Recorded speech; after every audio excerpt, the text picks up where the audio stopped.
တော့ခွေရှိလို့ဘဝအေးမြပါစေချစ်ရဲ့တို့စုတောင်းပါလေ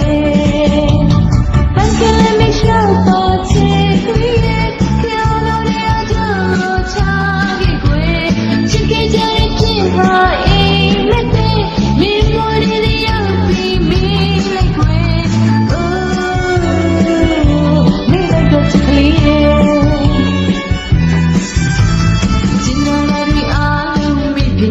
ခွေညို့တွဲဆိုအိမ်မက်ကလေးပြည့်ပြည့်နာကျင်နေတဲ့နှလုံး